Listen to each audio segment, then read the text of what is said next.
So I'm Yoshinobu Matsuzaki from Japan. I'm a part of the German committee. So we have a JANOG in Japan because we are not good at speaking English. So that's why we established a JANOG in Japan to have our own discussion about our matters and problems. I'm Achi Ajensa from Philippines. So we operate Page NOG. I'm the current chair of the NOG. So Philippine NOG was established like a long time ago, but it's been like alive then for a couple of times. So we just revived it last like 4 years ago, and now it's continuing. It's going to a good momentum. Can I make a question for you? Okay. Yeah. What's the model of like a budget model? So do you have any legal entity or? Oh, we opted not to do a legal entity because in the Philippines we have to pay for something to establish that. Like we need to pay. I don't know what it's called, but it's a registration thing, and we have to file some financial stuff, and the number is a bit significant. So we would like to just give that number of that amount to the participants of the NOG. That's why we opted not to register. So we course everything actually via APIA in terms of Yes. the cost and small. So you have your budget there to carry over to the next event, or? That's the current challenge, and we're trying to work on it.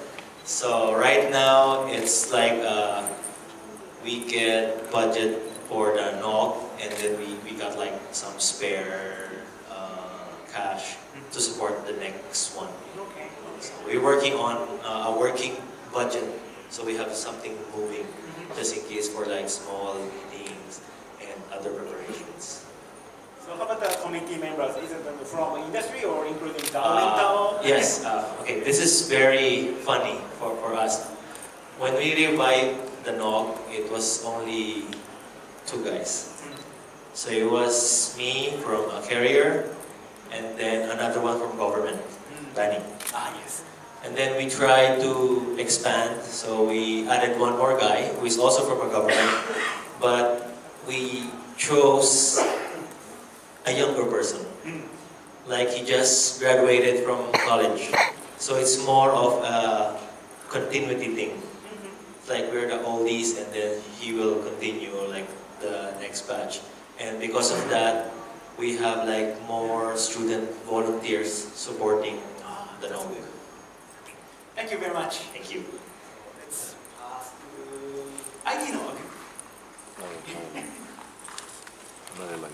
Hi, my name is Billy. I work for Facebook, so I'm the founder for RONOG.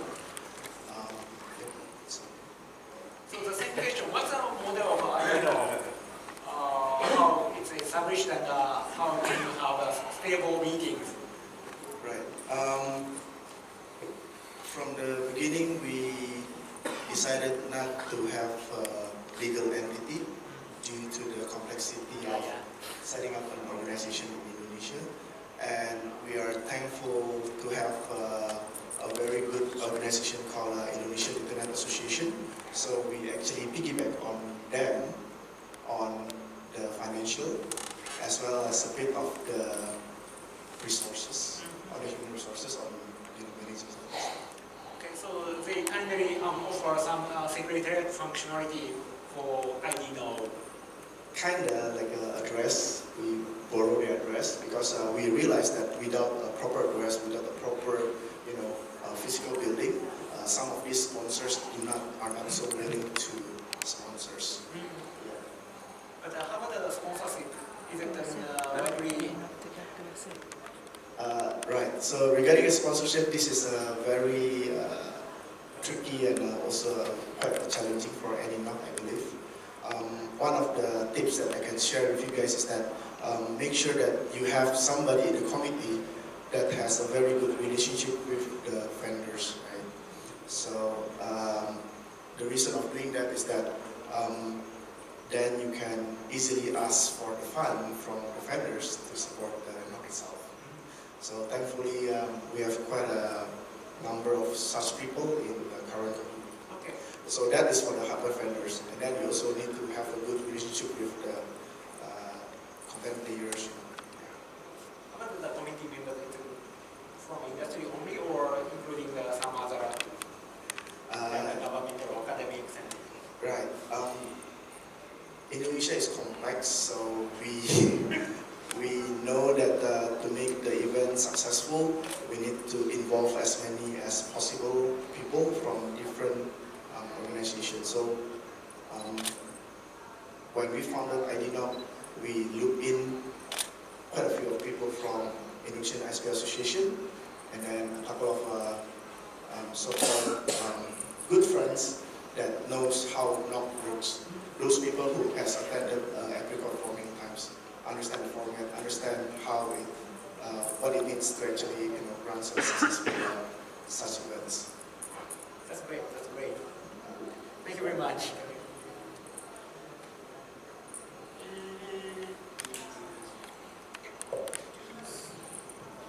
Gavin, one of my other hats I wear is RONOG. We run a main list and a conference once a year, rotating between Sydney and Melbourne. One of the things we do, a little bit unusual for sponsors, is previous year sponsors get first priority of coming back. I really have to say that over more than 10 years, I think we've had one sponsor drop out. So we have a quite long waiting list, fortunately, which is a good position to be in.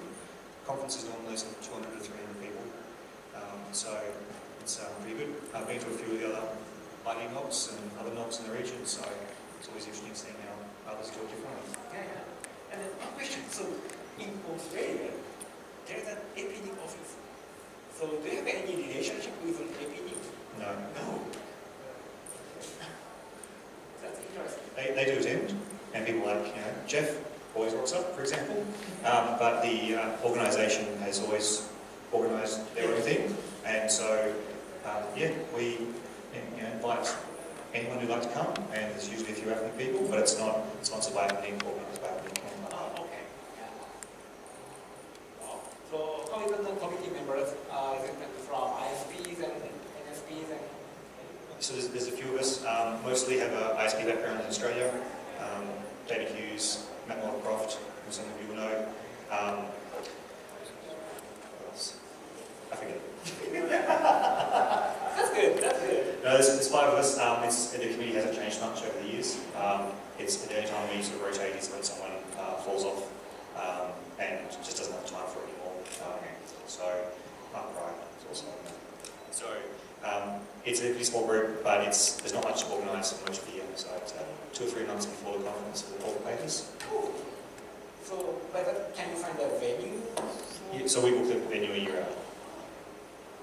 But it runs itself. We sell out before we publish the program. So Okay. well, we can have no program and people will pay us for at least 1 year. And do you have a legal entity as a? Yes, we're currently technically registered as a for-profit company, but no one gets paid. So it was just because it was the easiest way to set it up originally. And this year we're moving towards a not-for-profit structure. So that hopefully will be done this calendar year, but it has just been rolling over the money each year. So it's making sure that we don't end up paying too much tax for what is essentially a not-for-profit operation, and it's running as one. So You have a expert to have such a corporate or PQITD staff. yeah, we're PTLTV, and so the organisers are actually directors of the company, unpaid directors. So we would like to change that to be more of a not-for-profit community model, so that it's also reserves the funds belonging to a not-for-profit, so they're guaranteed to be rolled over, even though that's what we've done for 12 years or something now. Just the way we should move it, we know we should move in that direction, and so we're going to. Okay, thank you very much.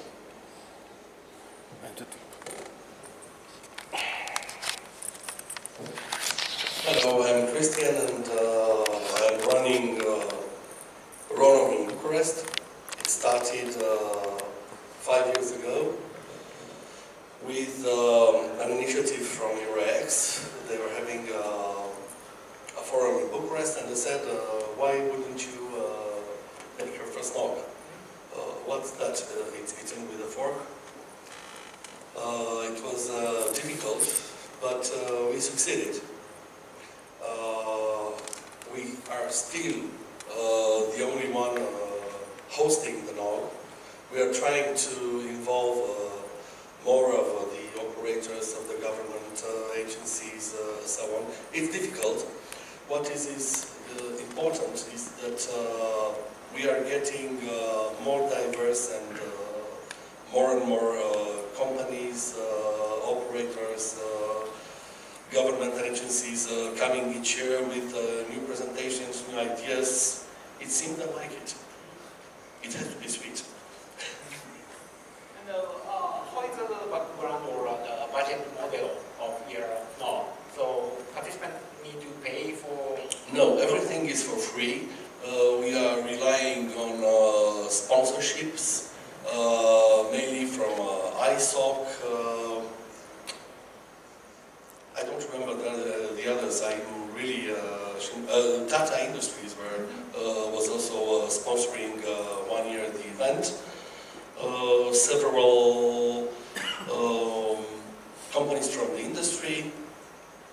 It changes from year to year. We are trying to cover the expenses. We are not trying to make a profit. So try to try to finish your budget time by time for the particular NOG event. Basically, there is no budget. We are trying to do the best, and if we cover the expenses, we cover the expenses. If not, Interland as a host is the one covering the losses. Okay. But up to now, we had some years with losses, but very, very small. That's good. And we consider these losses, in fact, as an investment in this gathering. Okay. And do you have can you get more and more sponsors nowadays after 5 years? We don't get more sponsors, we're getting different ones. Okay. So every year is a surprise cake. That's interesting.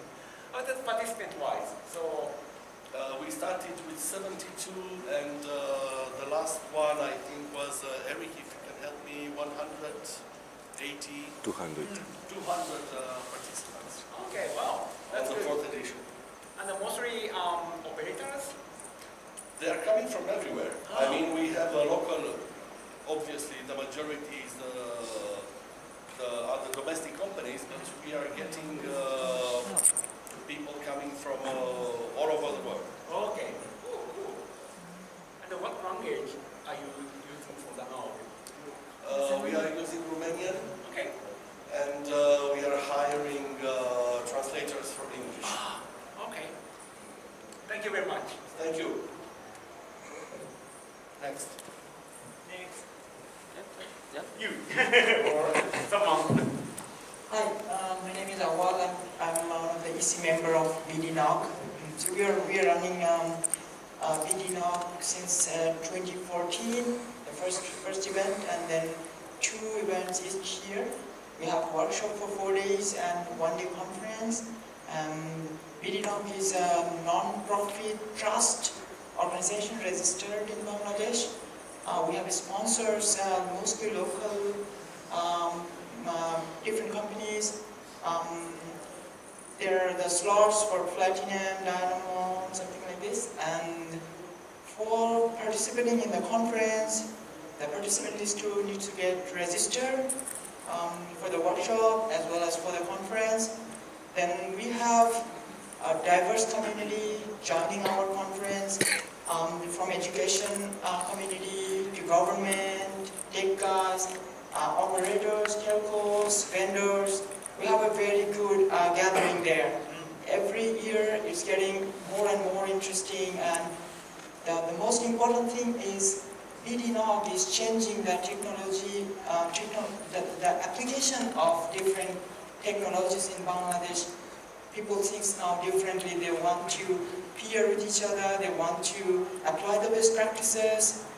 Most of the network operators now think to send their tech guys to BDNOG conferences because it has direct benefits. Yeah.